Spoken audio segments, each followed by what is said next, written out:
thinking about this in terms of office jobs and stuff like that. Say you had a really kind of low stress, it was loosey-goosey, maybe you work with one person as like, you know, even an assistant or whatever, and it's not a big deal, you just sort of show up, you know, like no tight time restraints, and in a way it was like the ideal position of, you know, no anxiety, no worries, you have a really good relationship with your boss or employer or whoever's paying you.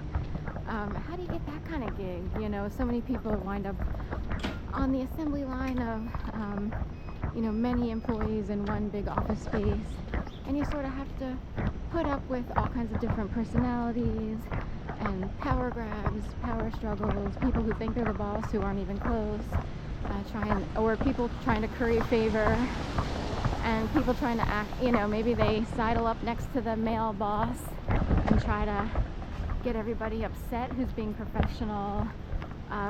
I've always had workplaces like that, and it's kind of interesting that for some weird reason the doors that opened up to me involved these types of folks. Technically it's, you know, kind of lowbrow, if you will, to be, say, a certain type of person who tries to cozy up and tries to curry favor with the boss, and it was like a male-female situation.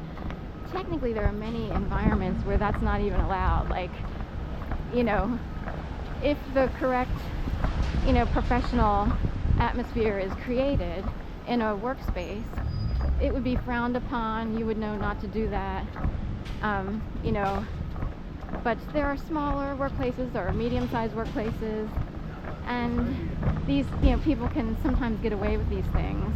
The sad part is, like, say you're a male in a situation where someone tries to cozy up and curry favor over everyone else, trying to power grab or this, that, and the other through sexual ways or feminine wiles, if you will. And the male is supposed to say, you know, kind of create boundaries, like figure out a way to set boundaries, like, oh, by the way, you know, this is how I operate. And it sort of cuts someone off real quick from their game. And in my case, I have never been in a workspace where that was done.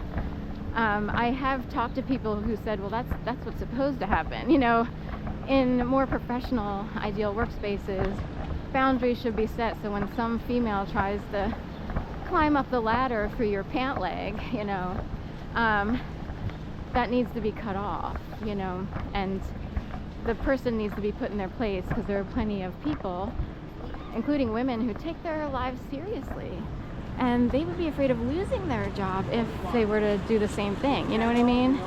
And it's like, that's interesting. I'm curious why this overly sexualized vixen doesn't think she's going to get fired, you know, and so forth and so on. So that's the dealio there. I just wanted to sort of bring that up. It came up all of a sudden because it's like, how do you find the ideal work space or position, and you know, and why are people allowed to get away with bad behavior, and, you know, are there reputations for certain businesses or companies, and some people know better, and it could change. Like, maybe there's like 5 to 10 years where certain people are in certain positions and people are allowed to get away with bad behavior, whereas either prior or after they weren't allowed to, you know what I mean? So anyway,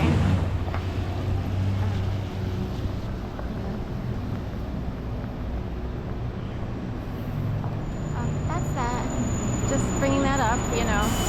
And are there cities and towns that are better at sort of maintaining peace and, you know, dissolving a town of really bad practices and behavior that creates a lot of jealousy, upset people, maybe has people flipping out, you know, someone becomes a mass shooter because of how many games are played, and so forth and so on. Which cities and towns support respect? And which cities and towns sort of support game playing and, you know, age-old childish behavior? Has this country been able to grow up from that time period of adolescent hormones or similar mindsets, where certain women keep winning certain men, or so forth and so on, and it becomes a gangster liberal city as opposed to a town in which people can feel like no one's gonna steal my stuff. You know what I mean? So anyway, I just wanted to see the show here on this corner today. I sort of had a little voice out there saying, don't go in yet, just wait. We already know people are being dumb all over the place.